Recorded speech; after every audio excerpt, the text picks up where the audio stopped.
সাংবাদিক ভাই ও বোনেরা, আসসালামু আলাইকুম। আপনারা আমারে সব সময় বলেন যে আইন শৃঙ্খলা পরিস্থিতি কি অবস্থা। এখন আপনারাই দেখেন যে আইন শৃঙ্খলা পরিস্থিতি অবস্থা কি। আপনারা সমাজের সবচেয়ে শিক্ষিত সমাজ, আপনাদেরই কিন্তু কন্ট্রোল করা যায় না। সাধারণ পাবলিকরে কিভাবে আমরা আয়ত্তে আনবো? আপনারা সব সময় মিডিয়ায় বিভিন্ন ভালো ভালো খবর দেন, কিন্তু আপনাকে ভিতরে নিজেকে ডিসিপ্লিনটা যদি একটু আপনারা উন্নতি না করেন তো জনগণের উন্নতি কিভাবে হবে? এখন আমরা এখানে আজকে আসার উদ্দেশ্য ছিল হলো দুটা জিনিস দেখা। দেশে পানি বেড়ে যাচ্ছে এবং প্রচুর বৃষ্টিপাত হওয়ায় শাক সবজি অনেক কিছু নষ্ট হয়ে গেছে। এই জন্য বাজারে কিন্তু একটুখানি শাক সবজির দাম একটু বেড়ে গেছে। কিন্তু ওদিক দিয়ে আবার আলু, আমাদের স্টোরে প্রচুর আলু পড়ে রয়েছে, কিন্তু আলু অত লোকজনে কিন্তু পাচ্ছে না, প্লাস কৃষকেরা আলুর দামও পাচ্ছে না। এখানে দেখেন কারণ বাজার থেকে এখানে একটা আলু 1 কেজি দামে 4 টাকা ডিফারেন্স, 5 টাকা ডিফারেন্স, 6 টাকা ডিফারেন্স। এত হয়, ভোক্তারাও যেরকম ক্ষতিগ্রস্ত হচ্ছে, কৃষকও কিন্তু ক্ষতিগ্রস্ত হচ্ছে। কৃষক যদি আলুর দাম না পায়, আগামীবার তারা কিন্তু আলু বুনবে না। আলু না বুনলে কিন্তু আবার আলুর দাম বেড়ে যাবে। তাই প্রত্যেকটা ভোক্তারও যেন সুবিধা হয়, কৃষকের জন্য সুবিধা হয়, ওই পর্যায়ে কিন্তু একটা দাম রাখতে হয়। কিন্তু আমাদের দেশে দেখা যায় যে মধ্যস্বত্বভোগী যারা আছেন তারা একটা কিন্তু দামটা অনেক বাড়ায় দেয়। কৃষকও ভালো দাম পায় না, ভোক্তারাও বেশি দামে কিনতে হয় না। ভাই আমি চাই মধ্যস্বত্বভোগী যারা আছেন তাদের যে লাভ করার স্পিডটা এটা একটু কমায় আনতে হবে। আর মধ্যস্বত্বভোগীরাই কিন্তু উচ্চ শ্রেণীর, তারাই কিন্তু সমাজের উচ্চ শ্রেণীর এবং তারাই কিন্তু বেশিটা লাভ করে যায়।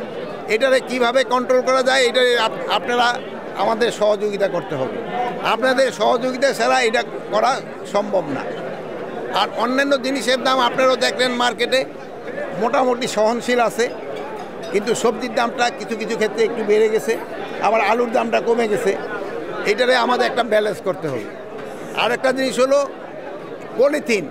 পলিথিন কিন্তু একটা জানেন, এই পলিথিনের জন্য কিন্তু এই যে আমাদের মাটি নষ্ট হয়ে যাচ্ছে।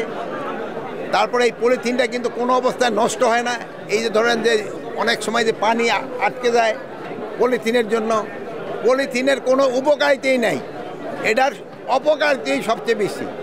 আর আমরা যদি এই পলিথিনটা বন্ধ করতে পারি, আমাদের পাটের ব্যাগ যদি আমরা ব্যবহার করতে পারি, যেহেতু একসময় আমাদের কিন্তু পাটের একটা বিরাট চাহিদা ছিল, এখন কৃষকরা কিন্তু পাটের এরকম দাম পায় না।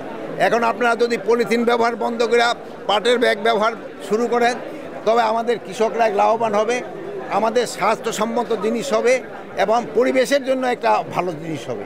তাই আপনাদের কাছে সবার কাছে অনুরোধ করব, আপনারা পাটের ব্যাগ ব্যবহার করেন। এখন যদি আপনাদের কারো কোনো প্রশ্ন থাকে, আরেকটা জিনিস হচ্ছে চাঁদাবাজি।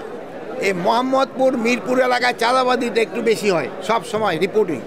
এটা চাঁদাবাজিটা কিভাবে কন্ট্রোলের ভিতরে আনতে হবে, মানে কোনো চাঁদাবাজকেই বাংলাদেশে থাকতে দেওয়া হবে না, চাঁদাবাজিদের ছাই বাংলাদেশে হবে না। এটা যে যত বড় চাঁদাবাজি হোক না কেন, তারে আমরা আইনের আওতায় নিয়ে আসবো।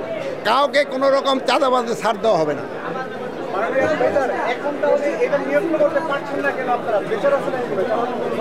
চাঁদাবাজের উপরে কোনো প্রেশার নাই, যে কোনো চাঁদাবাজ ধরন পান আমাদের দেখান, সাথে সাথে তারা আমরা আইনের আওতায় নিয়ে আসবো। এটা ক্ষেত্রে আপনাদের একটু সাহায্য সহযোগিতা দরকার। আপনারা একটু চাঁদাবাজগুলির আইডেন্টিফাই করে দেওয়া, আমাকে আইন শৃঙ্খলা বাহিনীর হাতে সোপর্দ করা। এখানে জিজ্ঞেস করলাম মোহাম্মদপুরে ভাইয়েরা তো এখন আমারে বললো যে চাঁদাবাজ নাই, কিন্তু আদারওয়াইজ চাঁদাবাজি করে কিনা ওনারা বলতে পারবে। আপনাদের পক্ষ থেকে নির্বাচনের অনেক আকাঙ্ক্ষিত যে নির্বাচন, সে তারিখ মানে সময়টা ঘোষণা করেছেন, মাননীয় প্রধান উপদেষ্টা সেটা ফেব্রুয়ারিতে নির্ধারণ করেছেন। কিন্তু কিছু কিছু রাজনৈতিক দলের পক্ষ থেকে ফেব্রুয়ারিতে নির্বাচন হবে না, সেটা জোর গলায় বলছে এবং এটা নিয়ে প্রস্তাব ছিল এটা রাষ্ট্রদ্রোহিতার সামিল। আপনি কি তাই মনে করেন? রাজনীতির ব্যাপারে প্রধান উপদেষ্টা যেটা বলেছে ওর উপরে আমাদের কারো কোনো কথা নেই। স্যারে যেই তারিখে বলছে ওই তারিখে নির্বাচন হবে, যেই মাসে বলছে ওই মাসেই নির্বাচন হবে। কে কি বললো ওইটা শোনার আমাদের কোনো দরকার নেই। নির্বাচন ঠেকাতে আপনারাই প্রস্তুত। নির্বাচন ঠেকাতে হলো প্রথম প্রস্তুতি দরকার হলো রাজনীতি পার্টিগুলি যারা নির্বাচন অংশ। তারপর সবার আগে আপনি যদি বলেন যে জনগণ যেসব নির্বাচনের মুখী হয়ে যাবে কেউ এটার বাধা দিতে পারবে না। জনগণ হলো মেয়ে, রাষ্ট্রের ক্ষমতা হলো জনগণের হাতে। জনগণ যেসব চাবে আমি নির্বাচনের দিকে চলে যাব, কারো কোনো শক্তি নাই নির্বাচন বন্ধ করবে। আরে অনেকে তো অনেক কথা বলবে, যেমন আপনি ভাই একটা প্রশ্ন করবেন, উনি আরেকটা করবে, উনি এক একজনের এক একটা মত থাকবে, কিন্তু জনগণ যেসব চাবে কেউ বন্ধ করতে পারবে। কার সম্বন্ধে এই যার যার সম্বন্ধে আসে ওই ব্যাপারে আমি এখানে কিছু বলবো না। আমার প্রশ্ন হচ্ছে তদন্ত আপনাদের পক্ষে করা হবে নাকি? কি